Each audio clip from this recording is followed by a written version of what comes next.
So, hi guys, welcome to Geography series, lesson 9. Yesterday we have talked about two different types of exogenic process. Yesterday in the sense previous class, we have talked about two different types of exogenic process that are weathering and mass movement. Okay, and today we are going to discuss about the third exogenic process, erosion, and after that we will go into soil formation. Okay, how soil developed. But after studying mass movement, there is a small concept called as those landslides and debris. And in the textbook itself, they have given in India why landslides occur in Himalayas and Nilgiris and intensity of landslides in those two regions. This particular box they have given, it is very much important. I think, wait, this one. I think even in 2017 mains or 18 mains, I think so. There is a question regarding avalanches or landslides in Himalayas, and this particular box is the answer. Okay, yeah. So let's look into it. As in previous class, I have taught you about landslides. Okay, different types of exogenic process. That is, slide, fall, heave. Okay, and how slide, fall, and heave occur in dry regions and wet regions, and based upon their fastness and slowness, how they are differentiated. We have seen a triangular diagram yesterday. Previous class. So let's get into these landslides in Himalayan region. See, the basic question here is debris avalanches and landslides occur very frequently in the Himalayan region. Debris avalanche means debris is nothing but rock debris, that is rock material. Debris means nothing but a waste material is called as debris, but here debris means material. Material avalanche. Avalanche means a disastrous event. Debris avalanche and landslides, occur very frequently in the Himalayas. What were the reasons? We look one by one. One, Himalayas are tectonically active. I have said in previous classes that Himalayas are still growing. Why Himalayas are still growing? Because the subduction of Indian plate is under the Eurasian plate is still happening. Okay, and the deposition of Tethys here are these Himalayas. When the subduction is happening, the same crustal portion will hit the plate, and these Himalayas grow in length. So we can say it that Himalayas are tectonically active. They are not stable. They are still in a growing phase. Okay, and they are mostly made up of sedimentary rock. Once they are tectonically active, they are more prone to that means the materials present on them are more prone to movement. First thing. Second thing, they are mostly made up of sedimentary rocks. I have said that the material for Himalayas is sourced from the depositions of the Tethys Sea. Okay, the sediments deposited got folded, and they evolved as Himalayan mountains. So, as they are sedimentary in nature, they are not consolidated. Consolidated means they are not solidly packed; they are loosely packed. So, one they are loosely packed, so more prone to movement. That is the second reason. Slopes are very steep. Third reason, as they are fold mountains, their slope is very steep. This is the slope. Wait, sorry.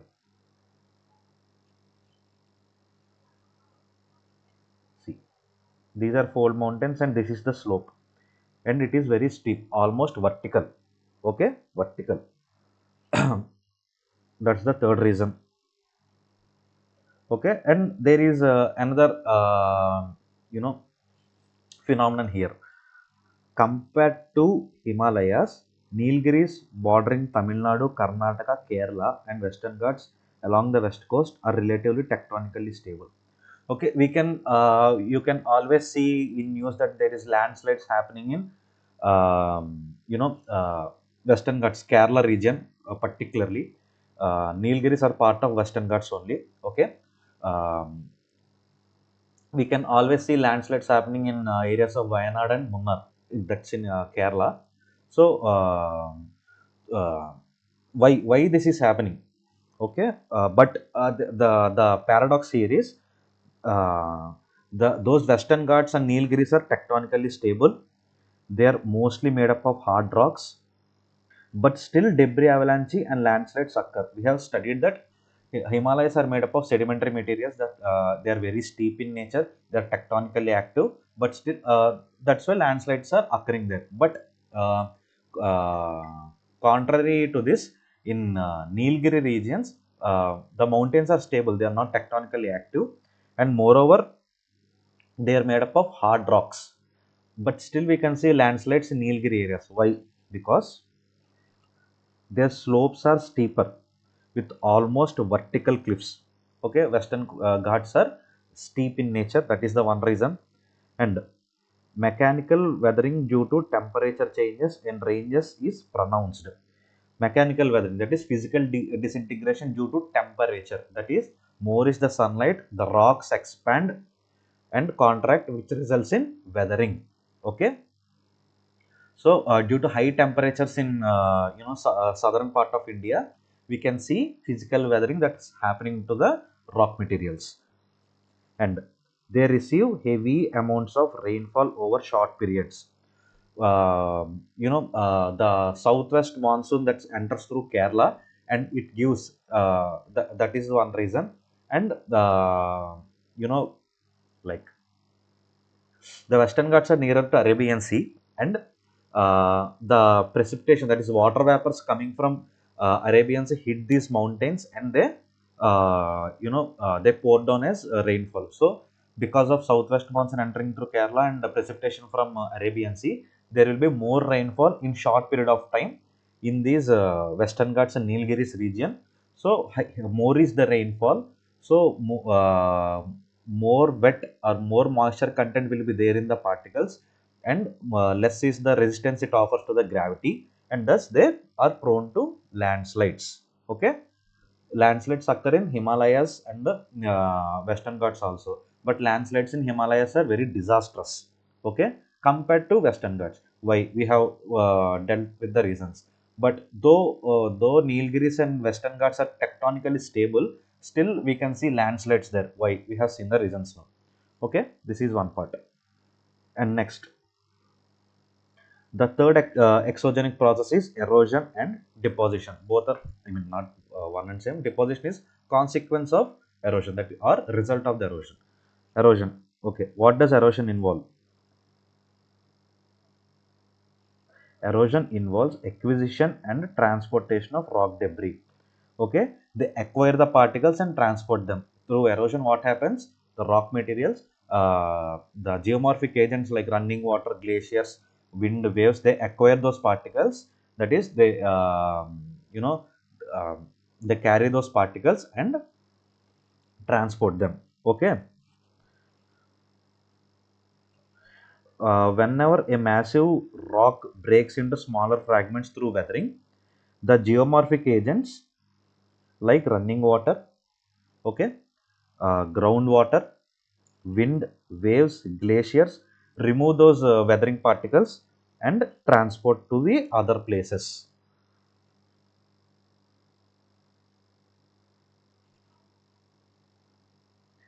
And moreover, even though through erosion also relief degrades, that is, landscape is worn down. That means though weathering aids erosion, it is not a precondition for erosion to take place.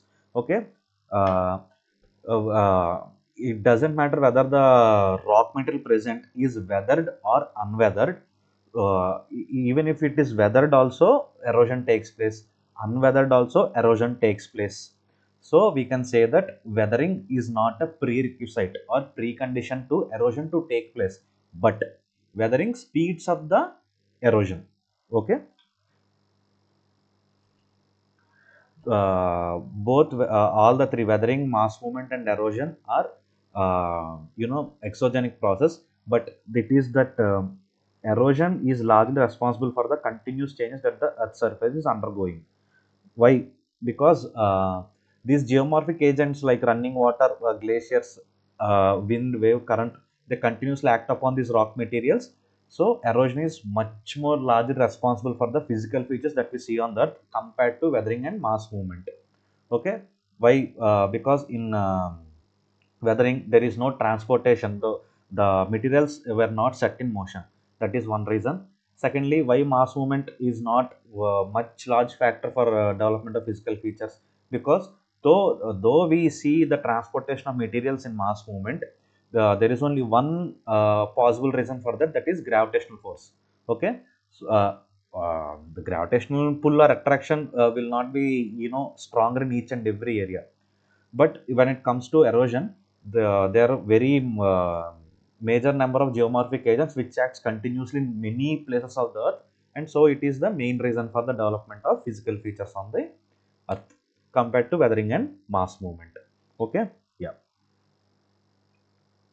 And processes like erosion and transportation are controlled by kinetic energy. I have told you earlier, kinetic energy controls the erosion process.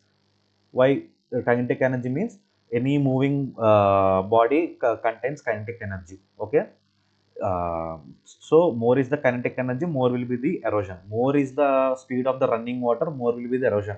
More is the speed of the running water, more kinetic energy it has, so it has more ability to erode the rock material. And what are the geomorphic agents that are responsible for erosion? They are wind, running water, glaciers, waves, and groundwater. How these geomorphic agents aids in erosion, we will see in next chapter. That is the landforms chapter. Okay, and out of these five geomorphic agents, the one those are controlled by climate are wind, running water, and glaciers are controlled by the climate. See, the first three agents are controlled by climatic conditions. Okay, so the wind depends upon the sunlight and sunlight. Running water depends upon the again precipitation. Glaciers depend upon the temperature. But waves and groundwater are not much depend upon the climatic conditions. Okay, yeah. And deposition. Deposition is a consequence of erosion. That is, deposition is result of erosion. What is the result of weathering? Exfoliation. Okay, so similarly, deposition is the consequence of erosion. Once these geomorphic agents acquire and transport these rock materials, the velocity of the geomorphic agents continues to decrease while they travel for longer distances. When the velocity becomes zero, they deposit those materials in that area. Okay, uh, so erosional agents lose their velocity and hence energy on gentler slopes, and the materials carried by them start to settle themselves. So, why deposition happens? Because the geomorphic agents lose their velocity and start depositing them. Okay, and next, the coarser materials get deposited first and finer ones later. So, deposition is not actual work of the geomorphic agent. Geomorphic lose their velocity, so their job is done. But the deposition, the coarser, that is the coarse means rough. The rough materials get deposited first, and after they get deposited, the finer ones, that is smooth ones, gets deposited. Why like this? Because the coarser ones or the rough ones have more friction with the ground. So, once the deposition happens, they get settled first. But the finer ones, the smooth ones, can travel furthermore distance compared to these rough ones. So, after the coarse ones deposit, the fine ones gets deposited. Okay, this is how deposition happens. Yes. Due to this erosion and deposition, we can see different landforms on the earth. So we are done with this, exogenic process and endogenic process. So through endogenic process, continents and mountains get built up, and through this exogenic process, they get weathered. They were set in motion. They were eroded, and some physical features are formed on the earth. Okay, yeah. Next, see. we have learned that these rock materials get weathered, and this weathering or transportation of materials is responsible for the formation of the soil. Okay, I have told you that if iron ore is there, the weathering of iron ore takes place in certain area. Due to the chemical weathering, red soils are formed. Okay, due to weathering of granite or feldspar, clayey soils are formed. Okay, so now we look into how these soils are formed. Okay, this weathering of this rock material or erosion of this rock material, not erosion, weathering, the weathering of those rock layers and transporting of those materials results in the formation of the soil. Okay, before even landforms are formed, uh, the the immediate effect or the next effect that is that occurs after the weathering process is this formation of soil itself. Okay, now we look into it. So soil is a dynamic medium.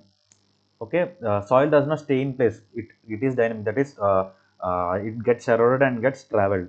That is one. Dynamic means the one which moves is dynamic, the one which stays there is called as static.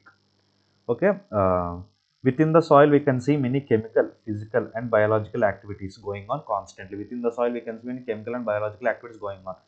Within the soil, the dead plants or animal parts get decomposed and all, so we can see it. And soil is a result, soil is a result of decay. Decay means decomposition of plants and organic matter. Okay, so though these weathering materials forms the basis for the formation, the final soil profile we get, it is mainly due to decomposition of this organic matter in the organic animal, dead, dead organic matter, because it is this decomposition adds the minerals to the soil. Okay, and makes it, like, fertile. And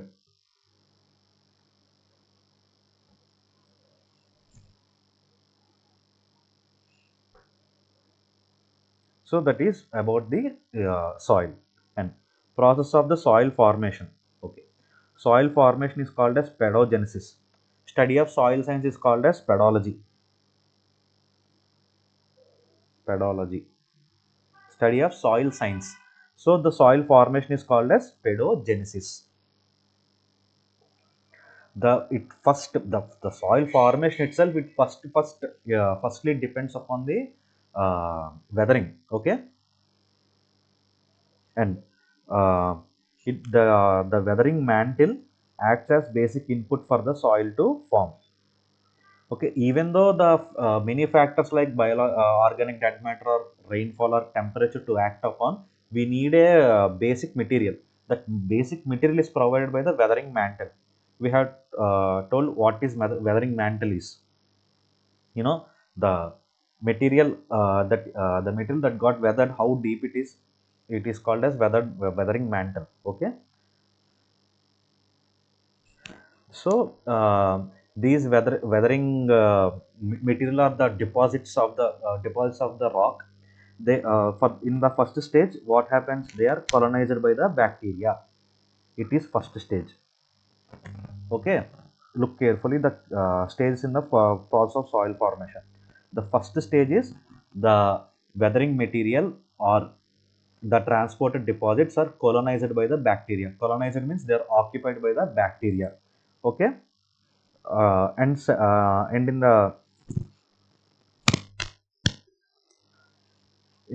in the second stage, the dead remains of organisms and plants help in the humus accumulation. Okay, first the soil is colonized by the bacteria and other microorganisms. Okay, secondly, what happens, the dead organic matter gets accumulated on that weathering material. Dead organic matter gets accumulated. This dead organic matter is decomposed by the bacteria and microorganisms present on the soil previously. So it adds minerals to the weathering material. And after that, what happens, this is second stage. After that, what happens, minor grasses and ferns may grow. Ferns means small lengthy grasses. This is the third stage. Okay, once the organic matter gets decomposed, it contains some minerals which aids the growth of grass and small ferns. And after that, what happens? Bushes and trees start growing through seeds brought in by the birds and the wind. It is fourth stage. Okay, once these grasses and ferns grow, the birds and animals, they eat certain fruits that are present on the plants. Okay, and they disperse these seeds on the, like on the soil. So what happens? Those plants and trees will grow on that. This is fourth stage. And once the plants and trees grow, what happens? The plant roots penetrate down. This is fifth stage. For the plant to get stronger, the roots penetrate deep into the soil, and they make holes in that soil, and they hold on to that soil, the roots. Okay, that is fifth stage. What is sixth stage? The material becomes porous. Once the roots get penetrate, they create holes in that soil and they become porous. Small holes develop in that soil. Because of that small holes, they develop a capacity to retain water and permit for the passage of air. Finally, a mature soil is formed. Okay. After the roots get penetrated, that is fifth stage. Sixth stage is formation of mature soil. Why? Due to development of pores, the soil develops capacity to hold retain water and also enables the transfer of air, which aids in the evolution of a mature soil. So these are the stages in the soil formation. And factors factors for formation of soils. So this is the process, but there are certain factors which which are responsible for the formation of the soil. Now we look into it. First one is parent material, that is the rock, the parent rock. It is a passive control factor. Okay, it is a passive control factor. That means it is not active. Not active. That means it is not a major factor. It is a factor. Parent material, the rock material is a factor, right? Because the weathered material is the basis for the formation, but it is not the active one. Okay, and that is, it is not the major one. It is just a minor factor. Okay,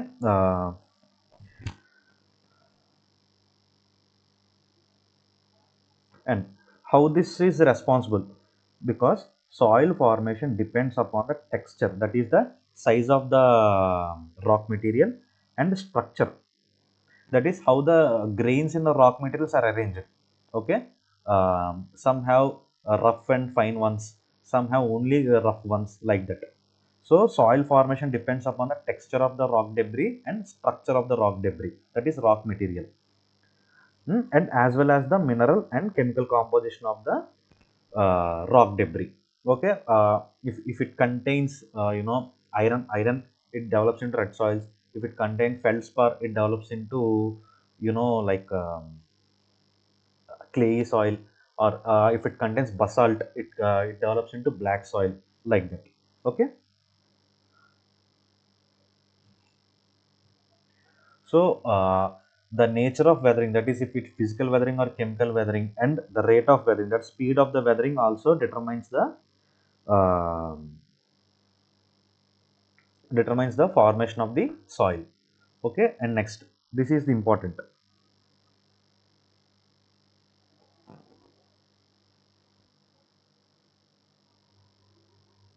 Look into it. Look at the statement.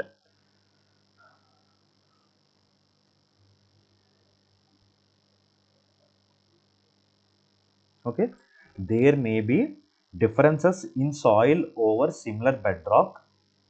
There may be differences in soil over similar bedrock.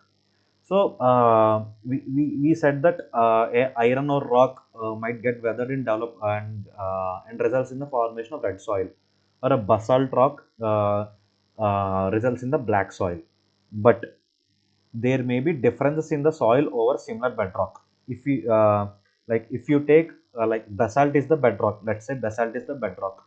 There are two basalts in two different climatic zones, one in the equatorial zone and one in the temperate zone. We say two similar bedrocks, but The soil formed on the bedrock that is present in equatorial region and soil formed on the basalt rock in the temperate region might be different. Why? Because soil formation is not only not only depend upon the parent rock material. There are many other factors like climate, like temperature, precipitation, the time it takes to soil form. So these all are also responsible. Not solely the parent material is responsible for the formation of soil. That is why there may be differences in soil over similar bedrock. Similar bedrock, like two similar bedrocks might give different types of soils, and also dissimilar bedrocks may have similar soils above them. So let's take two dissimilar bedrocks. That is, one is granite and one is basalt.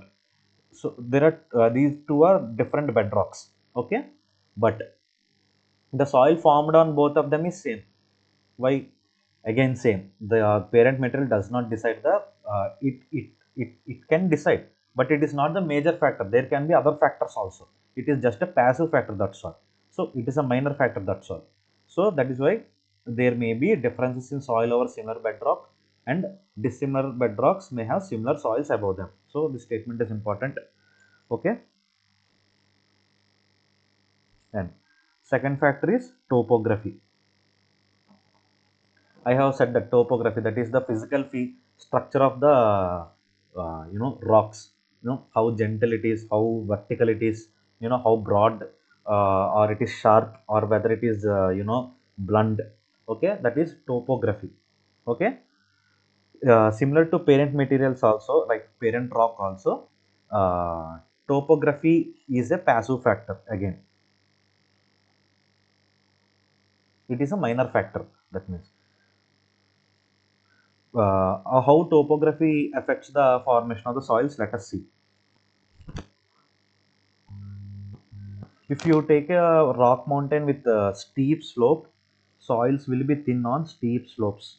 Why soils will be thin on steep slopes? Because if you take a mountain with a steep slope, there is a soil here.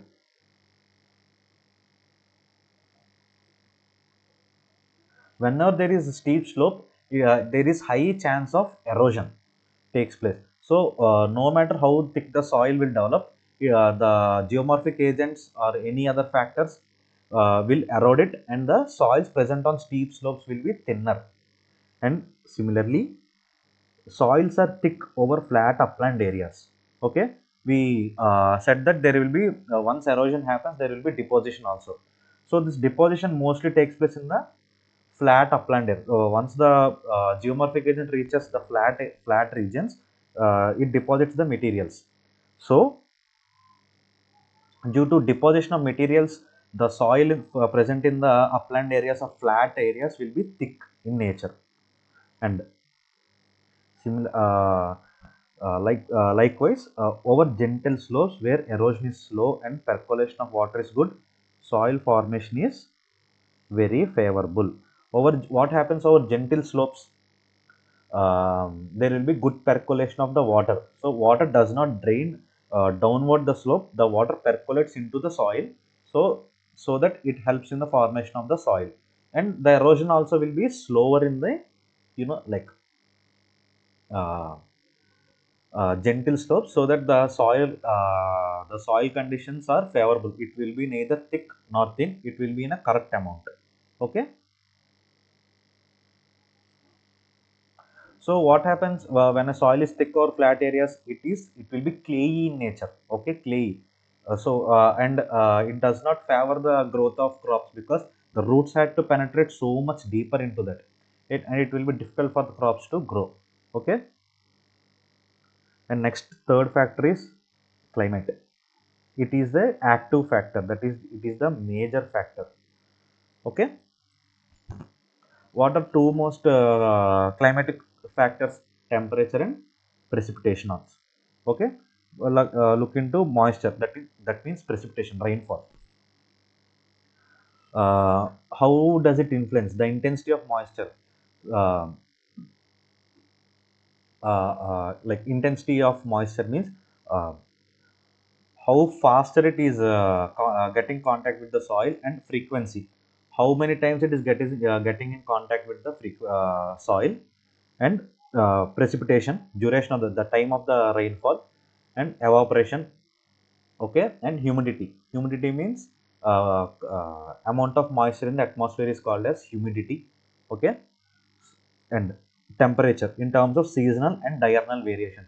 Seasonal variations means how often the temperature number changes from season to season. Diurnal means within a day. Okay, in a day, if there is diurnal means the ranges of temperature, difference between the temperature from start of the day to end of the day. If uh, if during the daytime if the temperatures are high, and in the night time the temperatures are very low, we say that the diurnal range is very high. Okay, soil depends on it. And what is how does this precipitation and temperature helps? See, moisture content makes the chemical and biological activities possible. For example, if you take a drainage, we often see mosquitoes breeding there. So a moisture content, or a one that is high in moisture, acts as like aids, or fastens the biological activity. Okay, we said that the bacteria will colonize the soil. If the soil is frequently getting wet, it is there is more chance for the microorganisms to add the minerals and other constitutes from the organic matter to the soil.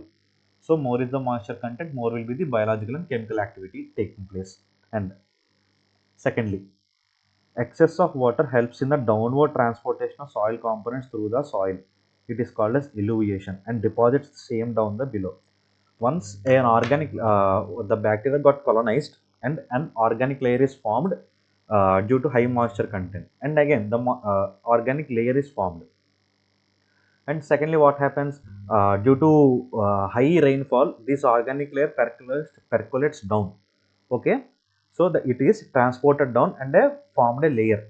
So this downward transportation forming of layer is called as eluviation. So okay, this is one thing, and there is much more rainfall. The materials present in this eluviated layer also gets downward and forms a third layer called as illuviated layer. Okay, this is how it looks. Let's say it is an organic layer. Okay, there is rainfall and materials percolate down and forms a layer here. It is illuviation. Shit.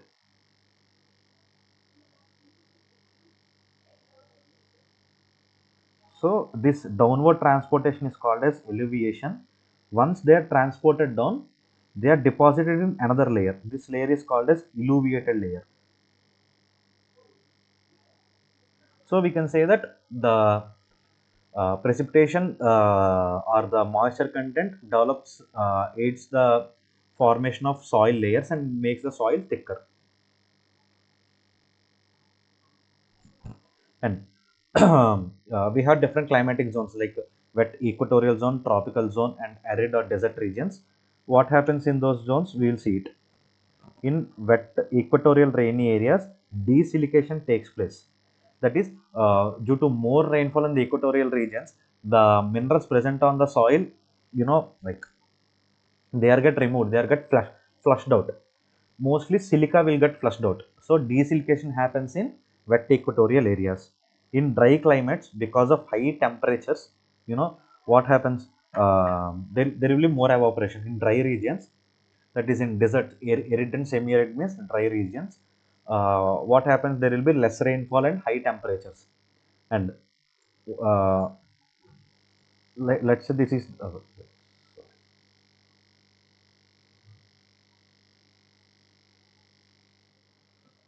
so this is the ground. There is groundwater here. Due to high temperature, there will be evaporation, less water here. Okay, and what happens then? This water moves from, there is high concentration of water here, this is low concentration of water. So due to capillary action, so whenever there is this difference, this gradient happens, the materials move from high concentration to low concentration. So the groundwater comes up onto the surface. due to capillary action. We call it as capillary action. Capillary action means transport of water from high concentration to low concentration. Why low concentration on the ground? Because of the evaporation. That is more high. That is high temperatures. Once this groundwater gets onto the ground, onto the surface, due to high temperatures, it evaporates, and the mineral salts present in the groundwater, they get accumulated on the soil. And once they get accumulated on the soil, they form uh, hard pans. That hard pan, they get accumulated, and this, then those accumulated mineral salts are called as hard pans. So in regions of high temperature, where there is more evaporation, we can see formation of hard pans. Best example is Run of Kutch, where there is salt pans on the ground surface. In tropical areas where there is you know precipitation is moderate, that is tropical areas above the equatorial areas, from 15 to 30, conchers are formed. Okay, concher means calcium carbonate nodules. Okay, those are formed. And these are the effects of the precipitation. What are the effects of the temperature? We will see now. Okay, high temperatures will increase the chemical or biological activity, and low temperature will decrease the chemical activity and biological activity. Okay, so because these bacteria or microorganisms, they are active in high temperatures and they are passive in low temperatures. So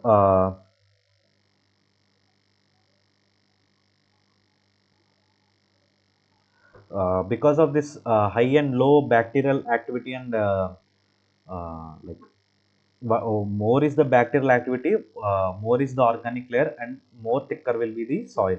So in tropical areas, there will be high temperatures, and higher temperatures show deeper profiles.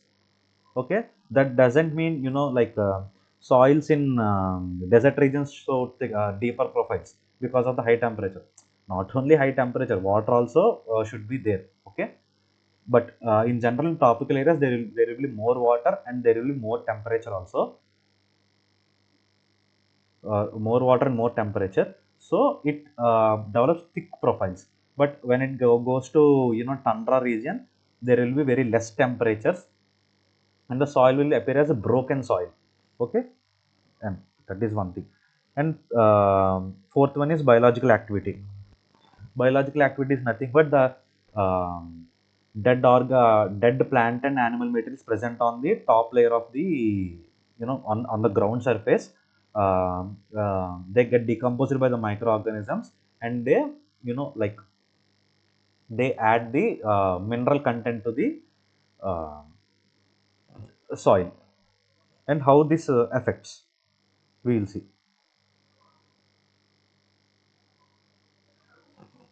Just now we studied that intensity of the bacterial activity is more in tropical regions, and it is very less in, like tundra regions.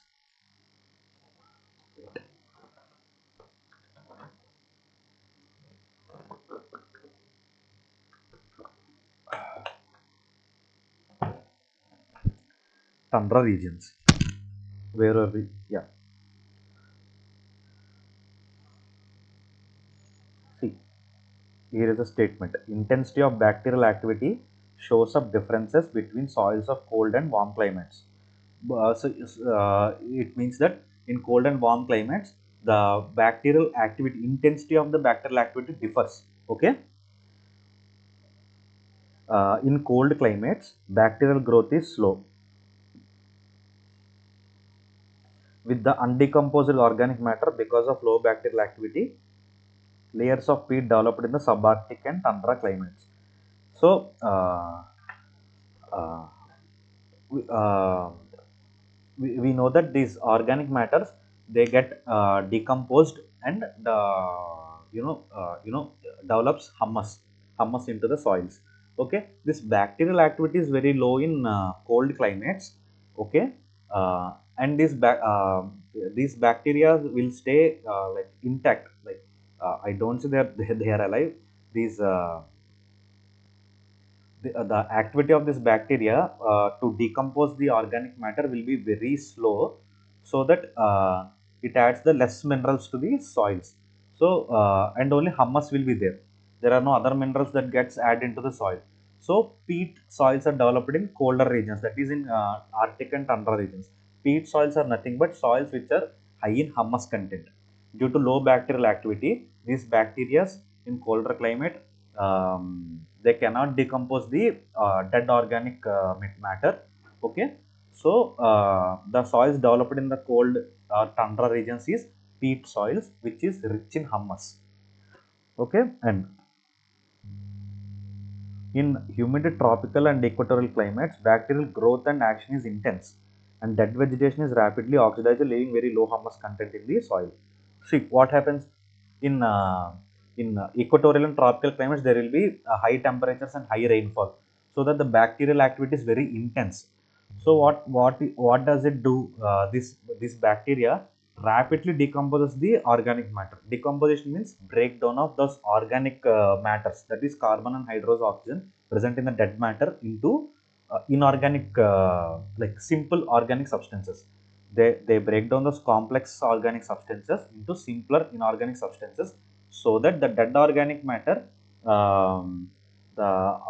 the resultant products would be water and certain minerals and salts. That's all.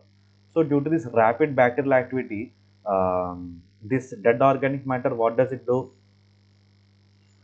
Uh, it it uh, uh, it, it like it only leaves very low humus content.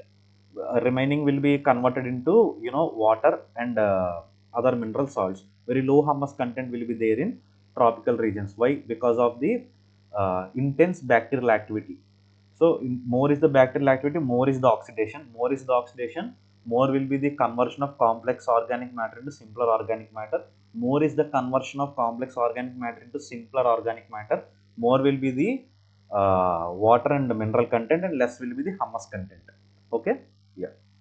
So in colder climates, we can see humus rich soils that are called as peat soils. In wet and tropical climates, like that is equatorial and tropical climates, we can see soils that are low in humus content.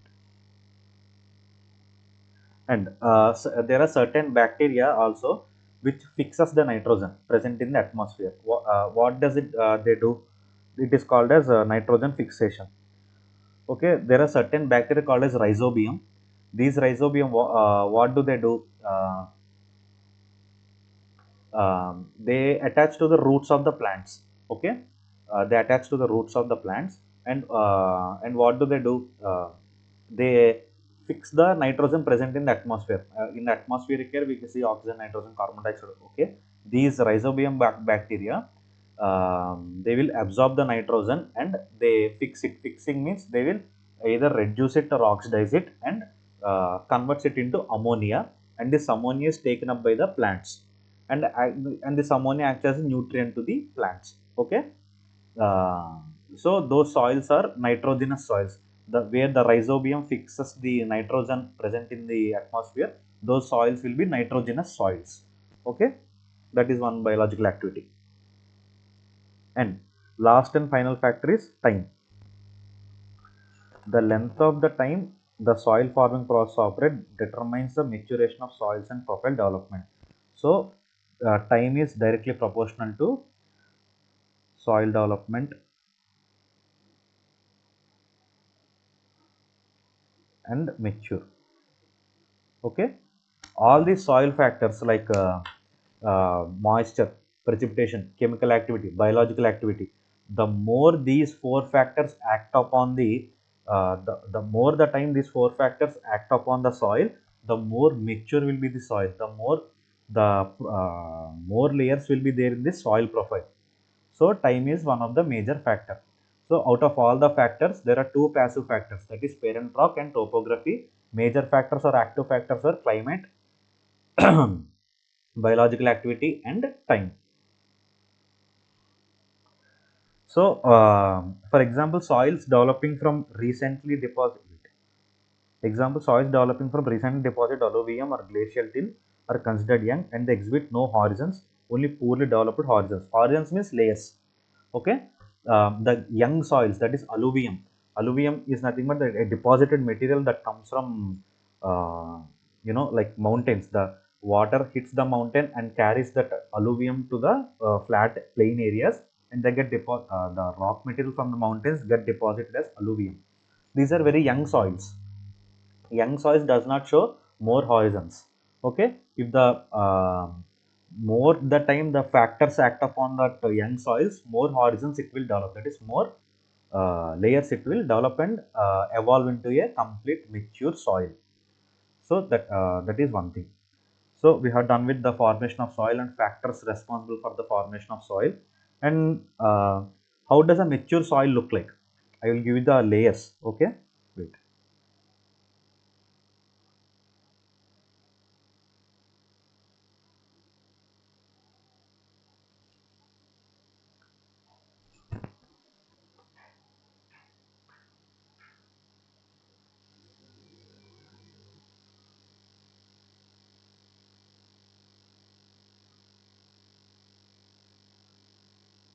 Soil profile. Okay, let us look into it. That is, after all the factors acts upon the soil, a soil profile is developed, a mature soil is developed. How does it look like? We will see.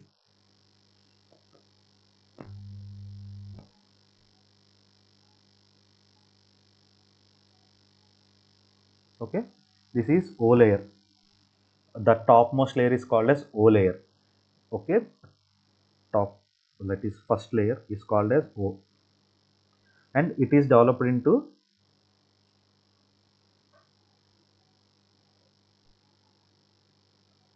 OA and OI. Okay, OA and OI. What does OA contain? OA contain the dead organic matter. That is these dead leaves and dead animal matter. And what does OI contain? It contains the decomposed matter. Okay, that is OA and OI. And after that, second layer is called as A layer. It is A layer. Okay, what does A layer contain? It contains humus and minerals. And moreover, this A layer um, it is in contact with A layer is also is in contact with the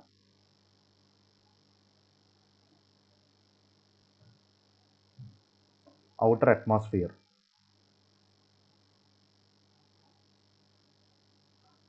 Below this A layer, we have learned that more is the precipitation, the humus and mineral content present in the top layer transports down. So it is uh, alluviated layer, that is third layer. Alluviated layer is called as E layer, and it is light in color. Why light in color? Once the materials from the A layer transports down to alluviated, they get deposited in illuviated layer. As there is deposition of humus and mineral content, uh, it is dark. Wait, sorry. It is dark in color. Okay. Third layer is E layer. Fourth layer is B layer, and there will be another layer, fifth layer. Fifth layer contains it contains freshly weathered rock materials.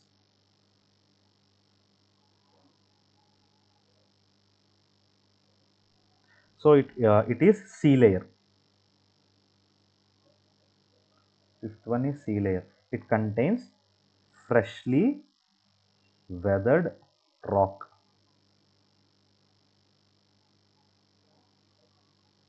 And another last layer is parent rock, that is R layer.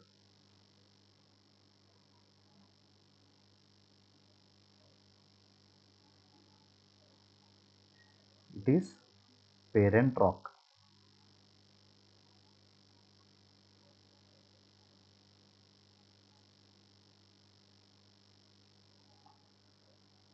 right? See, it is parent rock. That is, after weathering, there will be weathered material will be there, and below it there will be parent rock. And on this weathering material, um, the organic matter or bacteria will be present. And after bacteria is present, the small grasses grow, plants, trees grow, and the other factors such as moisture, precipitation, biological activity develop all the top layers. So this is how from parent rock a soil will be developed. Okay, you make this diagram, draw this diagram. Okay, and this is how soil is formed from the weathered or transported rock materials. Initially there will be a rock, and from that exogenic process act on it, forms the soil. And not, not only this exogenic process and parent material is responsible, many other factors like climate, water, biological activity, chemical activity, time also are the major factors. And that is why we say that uh, the parent rock might contain on above it same type of soil or different types of soil, because there are many other factors, controlling this formation. Yeah, that's all. In next class we will see the different landforms that are developed in on the earth due to these exogenic processes, due to erosion and transportation, deposition. What are all the landforms that are formed on the earth, we will see in the next class. Yeah, okay, thank you.